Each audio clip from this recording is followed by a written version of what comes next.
is the one miracle that the Muslims are offering as his main prophetic credential.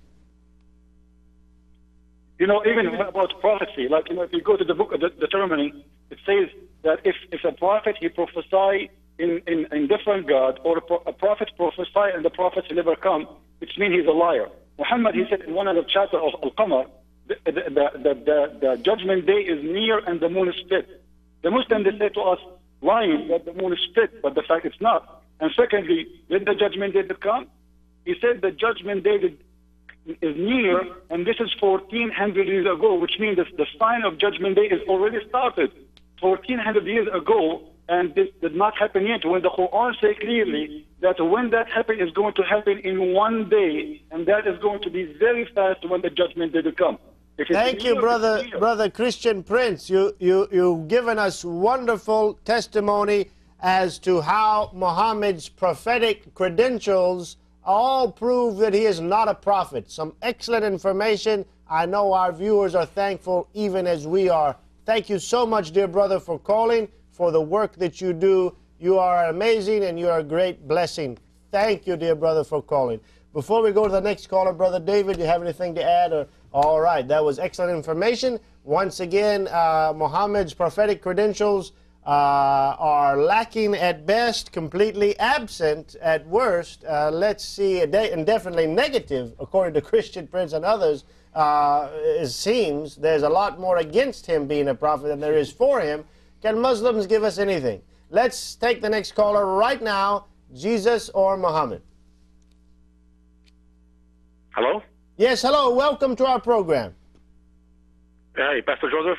Yes, sir. You're on the air. Yeah, Merry Christmas and Happy New Year to you and your guest, brother.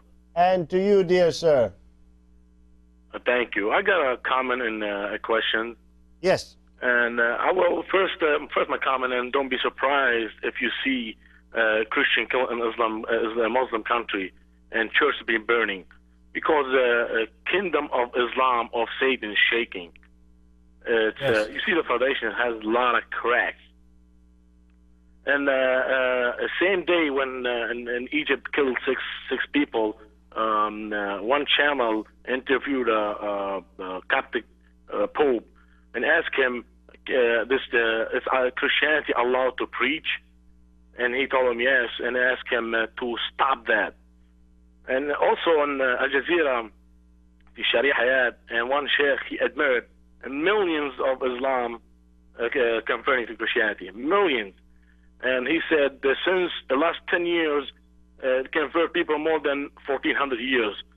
And also, comparing, according to Islam, if Jesus, he was a spirit of God and his word, and God is invisible, what's left from God? You know, and yeah, I think that what you're saying, brother, is what I believe is that Islam is shaking, and the Muslims, the spirit of Islam in particular, is really scared and fearful, isn't it? Absolutely. Absolutely, that's what I mean. Yeah, and it's lashing out. It's lashing out. Right, right. And my question is to all Muslims, it's possible God sent a messenger to the Satan. It's possible that, I don't know. And then that Muslim, he used to يتلي القرآن عليه. I mean, read the Quran on him, and he converted him to Muslim.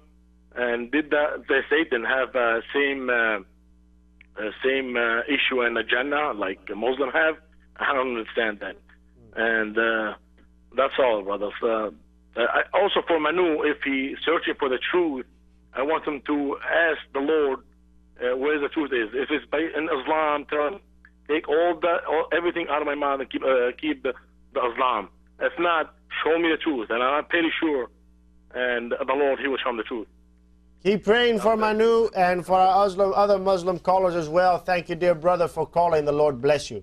All right, let's take the next caller right now. Welcome, you're on the air with Jesus or Muhammad. Hello, you're on the air, Jesus or Muhammad. Hello, good evening. Good evening. Joseph, I don't have much to say except that I want to ask you a quick question about Joseph, the Mormon prophet. We don't know much about him. Can you just briefly tell me in two words, what does he stand for or something like that? Yeah, we'll turn to Pastor Glenn, or Brother Glenn, just to tell us briefly again, because you've already spoken to it.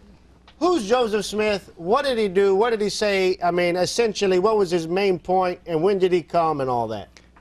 He had the first vision, as I read. It started the show in 1820, founded the Mormon Church in 1830, having translated the Book of Mormon,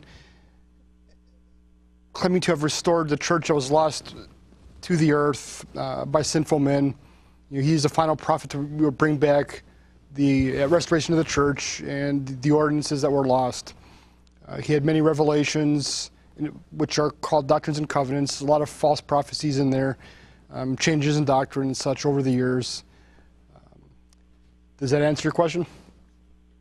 Well, yeah, I think probably, I wouldn't make a difference. I would not make any, I wouldn't think differently between than Joseph Smith or Muhammad.